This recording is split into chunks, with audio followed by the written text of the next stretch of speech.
ओम शांति। आज बाबा के 22 दिसंबर 21 के महावाक्य हैं।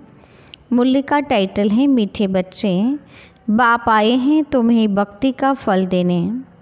भक्ति का फल है ज्ञान और ज्ञान से ही सद्गति होती है।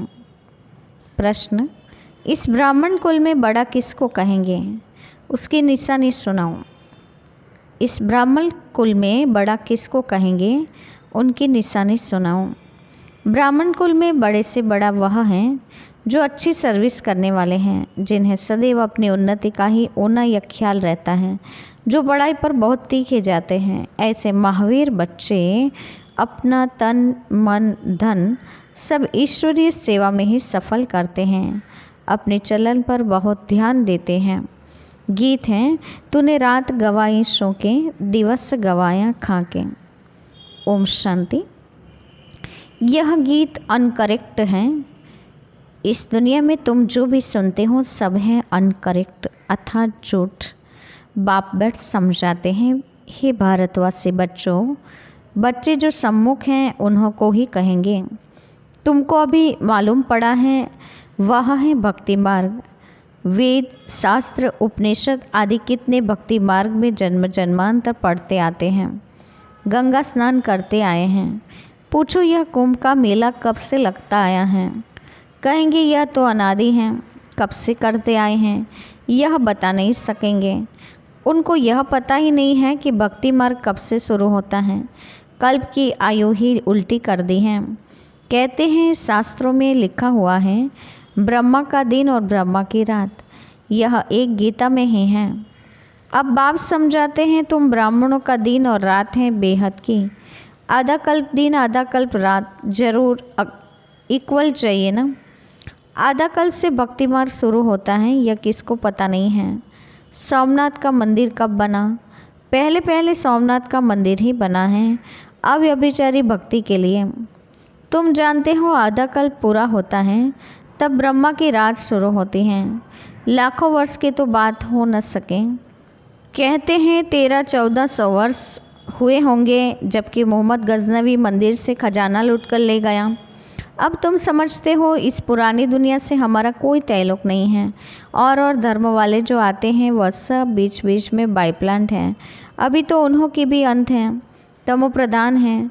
कितनी वैरायटी हैं। सूर्यवंशी फिर चंद्रवंशी हुए, 2 कला कम हुई, फिर दूसरे वैरायटी आते गए। इस समय है ही भक्ति मार्ग। ज्ञान से होता है दिन सुख, भक्ति से होती है रात दुख। जब भक्ति पूरी हो तब ज्ञान मिले। ज्ञान देने वाला एक ही ज्ञान सागर बाप है। वह कब आते हैं, शिव जयंती कब मनाई जाती है, यह भी किसी को पता नहीं है। अभी तुमको बाबा बैठ समझाते हैं कि भक्ति कितना समय चलती है, फिर ज्ञान कब मिलता है। आधा कल्प से यह भक्ति मार्ग चलता ही आया है। सतयुग त्रेता में यह भक्ति मार्ग के चित्र आदि कुछ भी होते नहीं, भक्ति का अंश भी नहीं रहता। अब कलयुग का अंत है, तब भगवान को आना पड़ता है। बीच में किसको भगवान मिलता ही नहीं है। कहते हैं पता नहीं किस रूप में भगवान मिलेगा। गीता का भगवान अगर कृष्ण है तो वह फिर कब आएंगे राजयोग सिखाने? मनुष्य को कुछ भी पता नहीं है। भक्ति मार्ग बिल्कुल ही अलग है, ज्ञान बिल्कुल अलग है। गीता में है भगवानोवाच, गाते भी हैं हे पतित पावन आओ। तब एक तरफ पुकारते रहते हैं, दूसरी तरफ फिर गंगा स्नान करने जाते हैं। निश्चय कुछ भी नहीं है कि पतित पावन परमात्मा कौन है। तुम बच्चों को अब ज्ञान मिला है, तुम जानते हो अभी हम योग बल से सद्गति को पाते हैं। बाबा कहते हैं मामेकम याद करो तो विकर्म विनाश होंगे। मैं गारंटी करता हूँ पतित पावन बाप कहते हैं मैंने 5000 वर्ष पहले भी ऐसे कहा था कि हे बच्चे, देह सहित देह के सब संबंधों से बुद्धि योग तोड़ मुझे याद करो। यह गीता के महावाक्य हैं, परंतु गीता कब सुनाई यह किसको मालूम नहीं है। मैं बतलाता हूँ कि 5000 वर्ष पहले मैंने तुमको गीता सुनाई थी। इस समय सारा मनुष्य सृष्टि रूपी जाड़ जर्जरीभूत अवस्था को पाया हुआ है। तुमको भी अब बाप ने आकर ड्रामा के आदि मध्य अंत का सारे चक्र का राज समझाया है। बाप तो जरूर अंत में ही आएगा ना। तुम जानते हो नई दुनिया की स्थापना पुरानी दुनिया का विनाश कैसे हो रहा है। अब तुम्हारी बुद्धि में है कि हम इस नई दुनिया स्वर्ग के मालिक बनेंगे। यह राजयोग है तो फिर हम प्रजा क्यों बने? जबकि मम्मा बाबा राजा रानी बनते हैं तो हम भी क्यों न राजा रानी बने? मम्मा तो जवान थी, यह बाबा तो बूढ़ा है, फिर भी सबसे ऊंच पढ़ते रहते हैं ना। जवान तो सबसे तीखे होने चाहिए ना। बाप कहते हैं सिर्फ मुझे याद करो, जितना हो सके बाकी सबको भूल जाओ। पुरानी दुनिया से वैराग्य, जैसे नया मकान बनता है तो बुद्धि उस तरफ चली जाती है ना। वह आंखों से देखा जाता है, यह बुद्धि से जानते हो। बहुतों को साक्षात्कार भी होता है, बरोबर वैकुंठ पैराडाइज हेवन भी कहते हैं। जरूर कब था, अभी नहीं है। अभी फिर तुम राजाई प्राप्त करने के लिए राजयोग सीख रहे हो। पहली मुख्य बात है शिव भगवानुवाच, कृष्ण तो भगवान हो न सके, वह तो पूरे 84 जन्म लेते हैं। भगवान तो जन्म मरण में आ न सके, यह तो बड़ा साफ है। कृष्ण का वह रूप सतयुग में जो था वह तो फिर हो न सके। पुनर्जन्म लेते लेते नाम रूप बदल जाता है। इस समय वह आत्मा भी तमोप्रधान है। कोई कहे कृष्ण द्वापर में थे, परंतु उनका वह रूप तो द्वापर में हो न सके। द्वापर में पतित से पावन बनाने आ ही नहीं सकता। कृष्ण तो सतयुग में ही रहते हैं, उनको पतित पावन कहा नहीं जा सकता। गीता का भगवान कृष्ण नहीं शिव हैं, वह आते भी जरूर हैं। शिव जयंती भी हैं, जरूर कोई रथ में प्रवेश करेंगे। खुद भी कहते हैं मैं साधारण तन में आता हूँ, जिनका नाम ब्रह्मा रखता हूँ। ब्रह्मा द्वारा विष्णुपुरी की स्थापना होती है। महाभारत लड़ाई भी सामने खड़ी है। यह नॉलेज अच्छी तरह बुद्धि में याद रखनी है। बुद्धि में यह याद रहें कि हम स्टूडेंट हैं, बाप पढ़ा रहे हैं, बाकी थोड़ा समय है, फिर बाबा हमको वापस ले जाएंगे। जो अपने को ऊंच बनाएंगे वही ऊंच पद पाएंगे। परंतु माया ऐसी है जो एकदम तवाई बना देती हैं। कई बच्चों को सर्विस का बहुत शौक़ है, छोटे छोटे गांव में प्रोजेक्टर लेकर सर्विस कर रहे हैं। बहुत प्रजा बनाते हैं तो खुद जरूर राजा बनेंगे। गृहस्थ व्यवहार में रहते पवित्र भी रहना है, बहुत मेहनत करनी है। माताएं पवित्र बनती हैं तो पति बनने नहीं देते हैं तो झगड़ा भी चलता है। सन्यासी खुद पवित्र बनते हैं तो स्त्री को छोड़ देते हैं, फिर उनको कोई कुछ नहीं कहता है कि अपनी रचना को छोड़ क्यों भागते हो। पवित्र बनने के लिए कोई मना नहीं कर सकता। हम किसका घर बार छोड़ने के लिए नहीं कहते हैं, सिर्फ कहते हैं पवित्र बनना चाहिए, तो इसमें मना क्यों होनी चाहिए। परंतु इसमें ताकत बहुत चाहिए बात करने की। भगवान आज तुम पवित्र बनेंगे तो पवित्र दुनिया का मालिक बनेंगे। इसमें अवस्था बड़ी अच्छी और मजबूत चाहिए, मोह आदि नहीं चाहिए जो फिर याद पड़ती रहें, उद्योग कुटुंब की तरफ जाता रहें। इसलिए फिर सर्विस लायक बन नहीं सकते। यहाँ तो बेहद का संन्यास चाहिए। यह तो कब्रिस्तान है, तुमको याद करना है बाप को, वह परिस्तान में ले चलने वाला है। इस ब्राह्मण कुल में जो अच्छी सर्विस करते हैं वह फिर बड़े ठहरे। उन्हों का बड़ा रिगार्ड रखना चाहिए, उन जैसे सर्विस करनी चाहिए, तब ही उच्च पद पाएंगे। अभी तो अपनी उन्नति का होना रहना चाहिए, अपने को देखना चाहिए। हम बाबा से वर्षा पाने के लायक बने हैं। बाप आया है पावन बनाकर साथ ले जाने के लिए। वह ठुकराएंगे कैसे? बाबा सबसे पूछते हैं तो कहते हैं हम तो महारानी बनेंगे।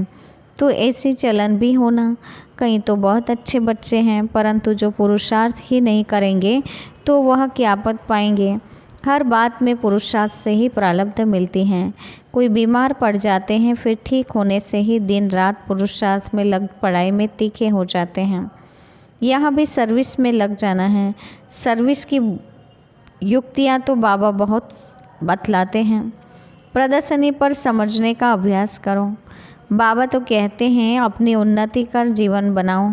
यह होना रहना चाहिए कि मैंने कितनी सर्विस की, कितनों को आप समान बनाया, किसको आप समान नहीं बनाया, तो ऊंच पद कैसे पाएंगे। फिर समझा जाता है प्रजा में चले जाएंगे अथवा दास दासियाँ बनेंगे। ढेर सर्विस पड़ी है। अभी तुम्हारा झाड़ छोटा है, मजबूत नहीं है, तूफान लगने से कच्चे गिर पड़ेंगे। माया बड़ा हैरान करती है। माया का काम ही है बाबा से बेमुख करना। चलते चलते ग्रहचारी जब उतरते हैं तब कहते हैं अब तो हम बाबा से पूरा वर्षा लेंगे, तन मन धन से पूरी सेवा करेंगे। कहाँ कहाँ माया गफलत कराती हैं, फिर श्रीमत पर चलना छोड़ देते हैं। फिर कभी स्मृति आती हैं तो श्रीमत पर चलते हैं। इस समय दुनिया में है रावण संप्रदाय, ये देवताएं हैं राम संप्रदाय। रावण संप्रदाय वाले राम संप्रदाय के आगे माथा टेकते हैं। तुम जानते हो हम विश्व के मालिक थे, 84 जन्म लेते लेते अब क्या हाल हो गया है। अब बाप हमको पुरुषार्थ कराते हैं, नहीं तो बहुत पछताना पड़ेगा। हम भगवान की श्रीमत पर न चलें। बाबा तो रोज़ समझाते हैं बच्चे गफलत मत करो। सर्विस करने वाले को देखते हो कैसे अच्छी सर्विस करते हैं। फलाना फर्स्ट ग्रेड, फलाने सेकंड ग्रेड, थर्ड ग्रेड में सर्विस करने वाले भी हैं। फ़र्क तो रहता है ना। बाप बच्चों को समझाएंगे तो सही ना। अज्ञान काल में बाप थप्पड़ भी मारते हैं। यहाँ यह बेहद का बाप तो प्यार से समझाते हैं अपनी उन्नति करो, जैसा हो सके पुरुषार्थ जरूर करना चाहिए। बाप को खुशी होती है 5000 वर्ष के बाद फिर आकर बच्चों से मिला हूँ, राजयोग सिखला रहा हूँ। गीत है ना, तुम भी वही हम भी वही हैं। तो बाप कहते हैं तुम बच्चे भी वही हो। इन बातों को और कोई समझा ना सके। अच्छा, मीठे मीठे सिकिलते बच्चों के प्रति माता पिता बाप दादा का याद प्यार और गुड मॉर्निंग। रूहानी बाप की रूहानी बच्चों को नमस्ते। हम रूहानी बच्चों की रूहानी माता पिता बाप दादा को याद प्यार और नमस्ते। धारणा के लिए मुख्य सार, पहले पॉइंट, स्वयं को सर्विस के लायक बनाना है। जो अच्छी सर्विस करते हैं उनका पूरा पूरा रिगार्ड रखना है, अपनी उन्नति का ख्याल करना है। तीसरा, तन मन धन से पूरी सेवा करनी है, श्रीमत पर चलना है, गफलत नहीं करनी है। आज का वरदान है मास्टर ऑलमाइटी अथॉरिटी की सीट पर सेट रहने वाले सहज और सदा के कर्मयोगी भव। मास्टर ऑलमाइटी अथॉरिटी की सीट पर सेट रहने वाले सहज और सदा के कर्मयोगी भव। वरदान का स्पष्टीकरण है, जैसे किसी मशीनरी को सेट किया जाता है तो एक बार सेट करने से फिर ऑटोमेटिक चलती रहती हैं। इसी रीति से मास्टर ऑलमाइटी अथॉरिटी की स्टेज पर स्वयं को एक बार सेट कर दो तो कभी कमी महसूस कमजोरी के शब्द नहीं निकलेंगे। हर शब्द व कर्म उसी सेटिंग प्रमाण ऑटोमेटिक चलते रहेंगे। यही सेटिंग सहज और सदा के लिए कर्म योगी निरंतर निर्विकल्प समाधि में रहने वाला सहज योगी बना देगी। स्लोगन है, मैं के बजाय बाबा बाबा कहना यही याद का प्रूफ है। मैं के बजाय बाबा बाबा कहना यही याद का प्रूफ है। अच्छा, ओम शांति।